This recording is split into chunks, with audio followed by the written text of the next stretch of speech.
In this lecture, we will be understanding the global impact of land squeezing. So first we will see what is land squeezing.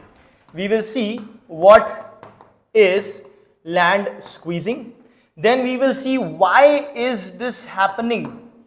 And then what are the impacts? What are the impacts of land squeezing globally? Plus, is there any solution? If yes, then what is the solution to address the problem of land squeezing? So let's get started. So why land squeezing is in news? That is because there is a recent study that was conducted. It came out with a result saying that an unprecedented amount of land squeezing is happening. Unprecedented land squeeze is happening. Because of this unprecedented land squeezing, it is threatening farmers and food production. Okay, it is threatening food production. Why? Because the land available for the cultivation of the food crops would be lesser, so it will impact the food crop production. Since it will impact the food crop production, it is going to impact the farmers as well, because they are the ones growing the food crops. So it will impact, or it will threaten farmers and the food production. Now this report, this study, it was conducted by International Panel of Experts on Sustainable Food Systems, that is IPES Food. Okay. Now let us see what is land squeezing. What is land squeezing? So when there is a situation wherein the demand of the land is increasing at a very high rate, the demand for land for any purposes, for various purposes. One of the purpose can be agriculture also, but there would be other purposes as well. For example, agriculture, urbanization, infrastructure, industrialization, personal use, right? Making independent houses, spaces for individual, high net worth individuals, so on and so forth. When this demand, this particular demand is outpacing the available cultivable land. Outpacing the available cultivable land means what? See, if you have this much amount of land, okay, let's say this much amount of land is there for agriculture, okay, this much amount of land is there for various other uses. Now let's say this much amount of land is already owned by as in any of the land will be owned. If it's not owned by anyone, it is the government's land.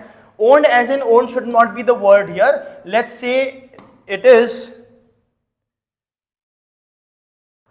being used by someone or the other and is designated for something or the other. Now the land that is left is this much. Now the amount of land cannot further increase. You cannot increase the size or the pool of the land. So whatever has to be done in this.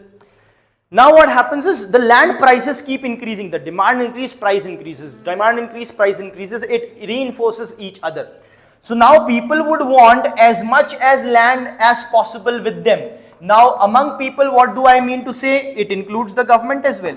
It includes the businesses as well. It includes the individuals as well. All of them would want the land. Now when they are wanting the land, what will happen to the land is, this much of land was available. Now when people keep on taking land and start using for different reasons, now only this much land would be available, or even this much land would be available. So it would be, and not that people will start taking only from that. People may start taking land from this agricultural land also, because this is getting costlier as more demands are there. So people may start converting the agricultural land into non-agricultural land and start using it for certain other purposes. Now, is that possible? Yes, that is possible. In different ways it is possible. So when you do that, it is called as land grabbing. Land grabbing. You are grabbing the land. We'll see this concept as well. So what will happen? Some amount of agricultural land may also be converted into non-agricultural land. So what is happening? Pressure on the agricultural land. Hence what is happening? Threatening farmers and the food production. Right?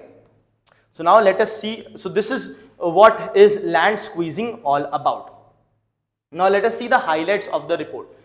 The report warns about prevalent land squeeze. Why? Due to rising land prices. If the prices of the land is rising, for example, in the city area, so you go and you buy land on the outskirts, where probably agriculture would have been done if you would have not bought it.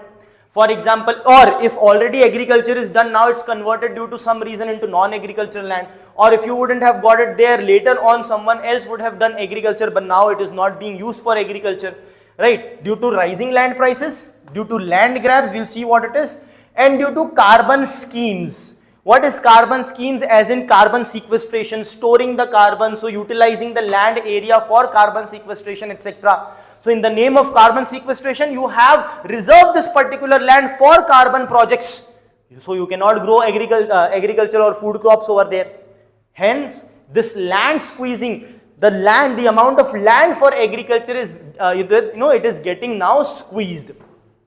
It also says that globally, top 1% of the world's largest farms now controls 70% of the world's farmland.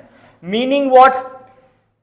It means that total land, whatever total land is there, 70% agricultural land, total 70% of that agricultural land is owned by only 1% of the farmlands. Okay, so let's say there are 100 different farmlands, meaning each farmland would be of different sizes. Okay, so let us say this is a farmland. Now this farmland,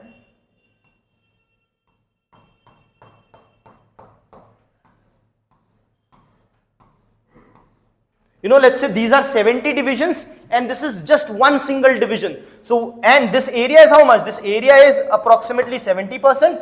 This area is only 30%. So, this is, let's say, 99 divisions over here. So, 99% of the farmlands, 99% number of the farmlands covers only 30% of the land, and just one single farmland is covering 70% of the land. So, that is what it means that, where is it? This.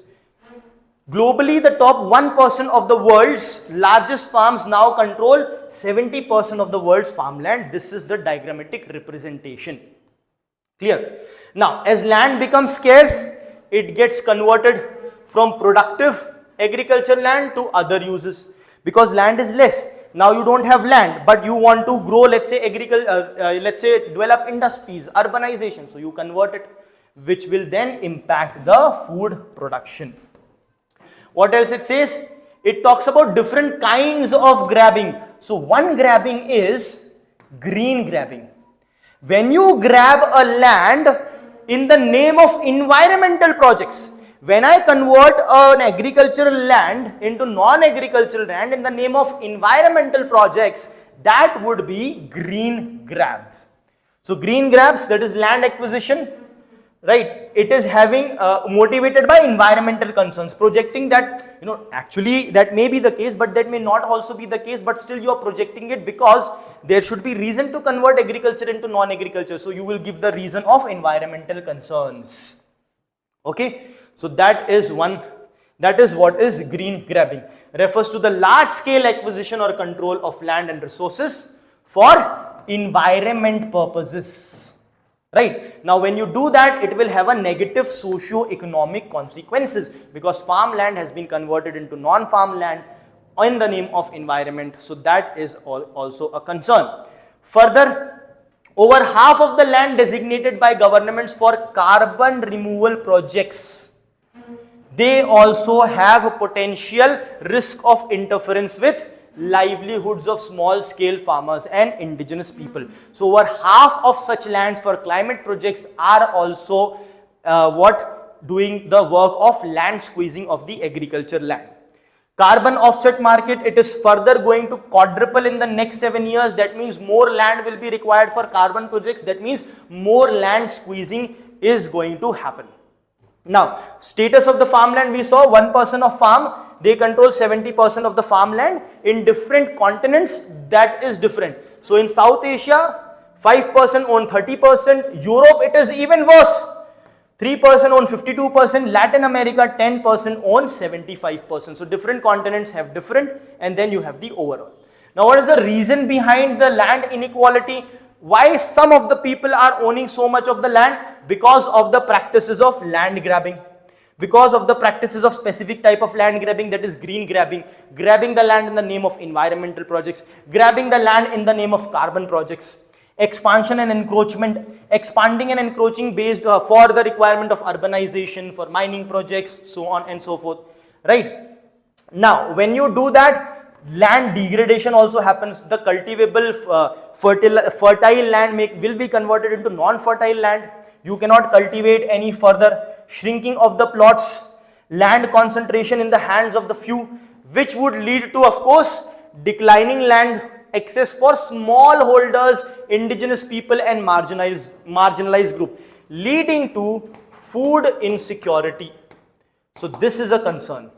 It should not be taken lightly, because food is required in day-to-day life. It's a basic necessity. If there is no food, then what will happen, right? So this is a big concern.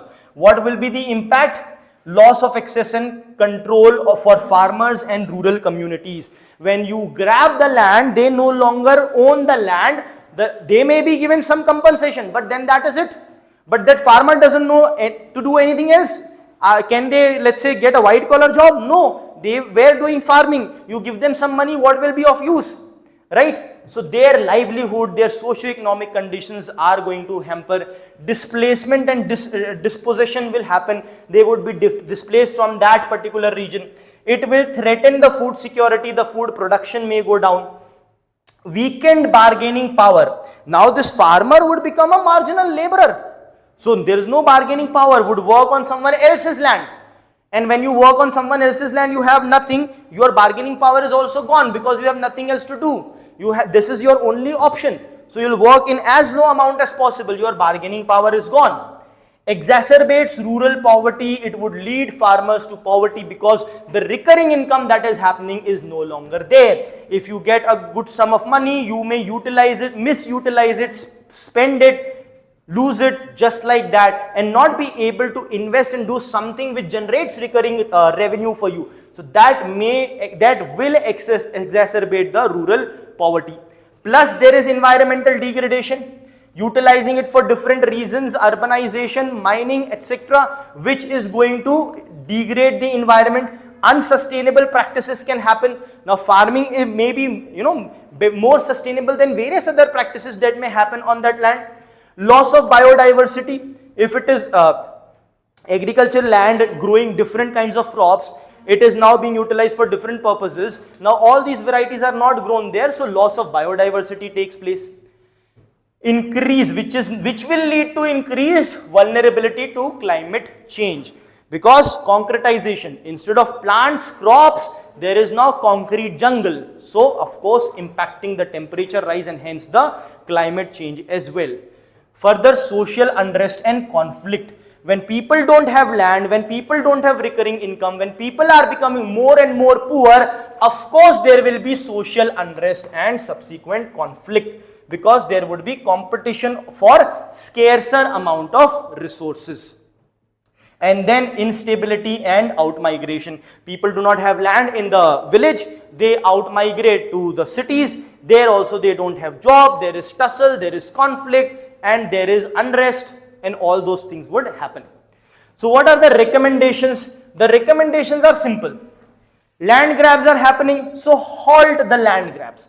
Just like that, you should not be able to convert the agricultural land into non-agricultural land and just keep grabbing in the name of environmental projects, climate change projects. Also, you need to support the small farmers. The large farmer would have the wherewithal to fight the cases, ensure that their land is not taken, but what about the small farmers? So small farmers should be supported in this regard. Sustainable land management should happen. Which land is suitable for what? Based on that, you should do those things over there. That is what the concept of land management is.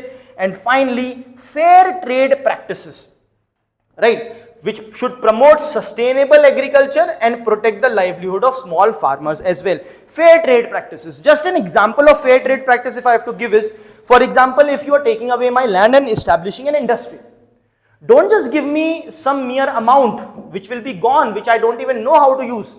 give me a small part of that company's profit, recurring profit. So what you can do is, an industry is created. Now that industry, till the time it is there and generates profit, what you can do is 1% of the profit can be distributed among the people from whom the land was taken. Doesn't it make sense? So you give them some money also as per the market price, plus give them this as well, so that it's a recurring income. Guys, recurring income is very important. So this will form a recurring income as well. So things like these needs to be done. It will also come under fair trade policies in order to ensure that this scare of land squeeze is addressed sooner rather than later. Thank you.